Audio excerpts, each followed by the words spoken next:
السلام عليكم، ازيكم عاملين ايه؟ يا رب تكونوا بخير. النهارده هنتكلم عن تثبيت الخلية في الاكسل.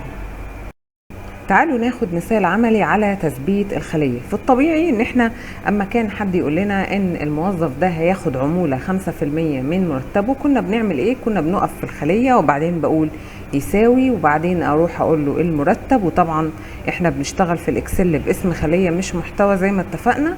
المرتب فيه 5%، وبعدين بدوس انتر، وبعدين بجيب بقية الموظفين. هعمل دبل كليك علشان اجيب بقية الموظفين.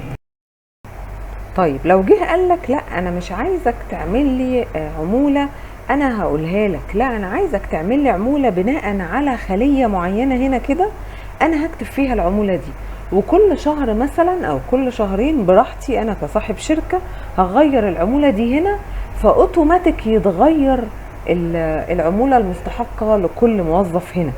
طيب الكلام ده بقى نعمله ازاي؟ الكلام ده في الطبيعي كنا هنعمل ايه؟ بدل ما اقول 5% هقول لا، الخلية دي على طول. يعني انا مثلا هقول له يساوي المرتب في، بدل ما اكتب 5% هروح اشاور على الخلية اللي فيها 5%، دي ما فيهاش مشكلة، وبعدين هقول انتر. الغلط بقى فين؟ الغلط لما هتيجي تعمل اوتو فيل لبقية الموظفين هتلاقي الدنيا باظت. طب هو ايه اللي حصل؟ اللي حصل ان الاكسل كده مش فاهم. الاكسل عارف ان انا لما باجي بعمل اوتو فيل لتحت كده باخد اي اسم عمود او صف هنا ازود عليه واحد، بدل ما تبقى بي 2 تبقى بي 3، بدل ما تبقى بي 3 تبقى بي 4، وهكذا. طب افهم الاكسل بقى ازاي ان انا عايزه اثبت الخليه دي؟ عشان تثبت خلية بتدوس F4 بعد ما تكتب او بعد ما بتشاور على الخلية. طبعا لو انت بتشتغل على لابتوب دوس FN مع F4. طيب تعالوا نعمل الكلام ده بقى عملي. هقول له يساوي، ونعمل بقى المعادلة بالطريقة الصحيحة. هقول له المرتب فيه، وبعدين هعمل ايه؟ هروح على العمولة واشاور عليها. بس ثانية واحدة، اسأل نفسك هو انا العمولة دي عايزة اثبتها؟ يلا بسرعة دوس F4 من لوحة المفاتيح. هتلاقي في علامة الدولار بقت قبل اسم العمود وقبل اسم الصف. طيب ده معناه ايه؟ ده معناه ان الخلية دي دلوقتي متثبتة. طيب عظيم جدا. طب انا عايز بقى اتأكد من الكلام ده. يلا دوس انتر او علامة الصح دي علشان تطلع الناتج. برضو طبعا هو نفس الناتج، بس تعالوا بقى نعمل اوتو فيل كده، دبل كليك او ادوس واسحب. ايه اللي حصل؟ اللي حصل مفيش اي مشاكل. طب تعالوا نتأكد كده، هو عند يوسف خد برضو بي 2 ولا لا؟ بصوا هنا كده، فعلا خد بي 2، خلاص الخلية دي اتثبتت. انما خد الخلية اللي بعدها في المرتب ده، يعني يوسف خد المرتب ده بس ثبت الخلية دي. طب ومحمد؟ تعالوا كده نبص على محمد، برضو محمد خد المرتب ده اللي هو في بي 7 بس برضو العمولة متثبتة، وهكذا. عند احمد نفس الفكرة، وعند عبد الله نفس الفكرة. يبقى دي طريقة تثبيت خلية في الاكسل.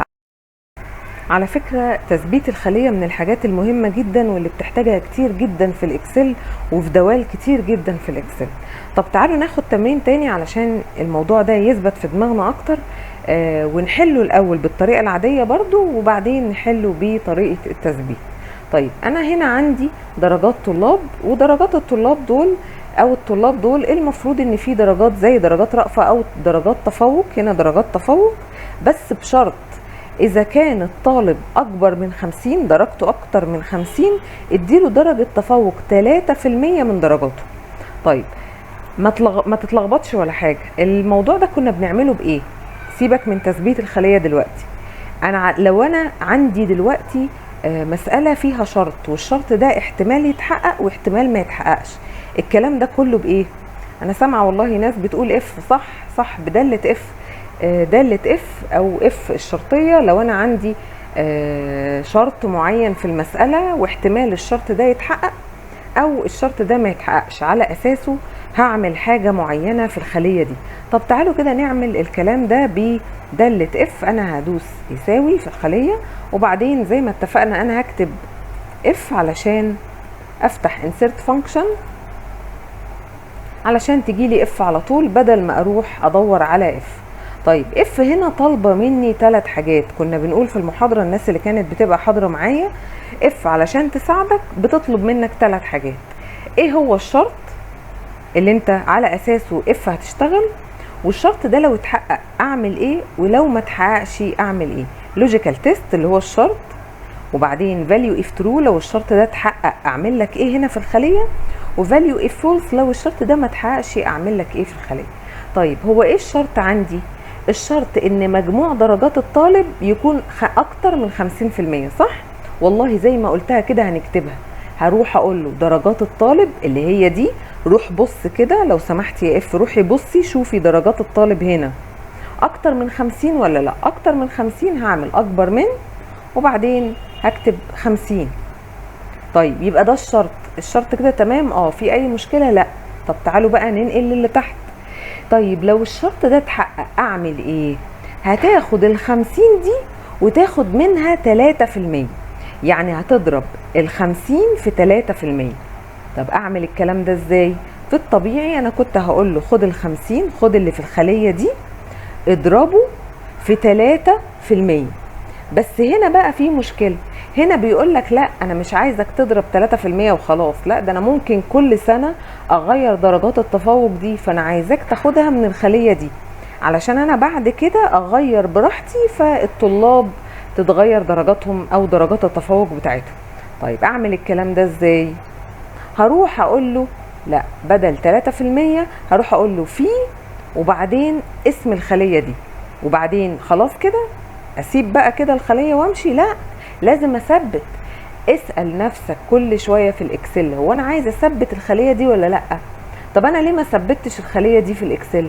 علشان انا عايزة بعد كده الطالب اللي تحت الطالب ده ياخد درجات الطالب ده، واللي تحت ده ياخد درجاته، واللي تحت ده ياخد درجاته. انا مش عايزة هنا تثبيت، انما هنا انا عايزة اثبت الخلية دي. طب اثبت الخلية دي ازاي؟ هدوس F4 من لوحة المفاتيح. لو تاخد بالك هتلاقي علامة الدولار بقت قبل الصف وقبل العمود، كده احنا ماشيين صح. طيب لو الشرط ده اتحقق انا هاخد لك او هعمل العملية الحسابية دي.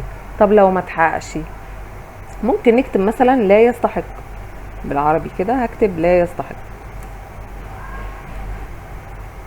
بس. خلاص كده. طب يلا تعالى نعمل اوكي ونتأكد. هو ال50 انا قايله اكبر من ال50، يعني ال50 مش هتبقى معانا، انما لو قلت له اكبر من او يساوي 50 كان ادى الراجل ده او ادى الطالب ده 3%. لا. طيب انا هعمل اوتو فيل كده ونشوف. فعلا عند ال100 اداله 3، عند ال90 اداله 2.7، عند ال30 لا شافه اقل فاداله لا يستحق. طبعا الكلام شغال معايا صح لان انا مثبت. تخيل انت لو مش مثبتين الخلية هيجي ياخد الخلية اللي بعدها واللي بعدها واللي بعدها، مش هيبقى فاهم هو بيعمل ايه.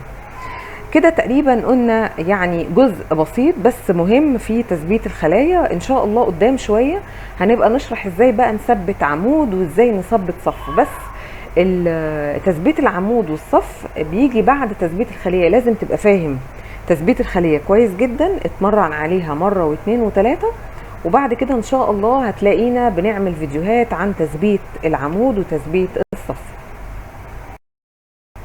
لو عجبك الفيديو يا ريت تعمل لايك وشير علشان غيرك يستفيد. كمان لو لسه ما اشتركتش في القناة اشترك في القناة وفعل الجرس علشان يجيلك كل جديد احنا بنقدمه.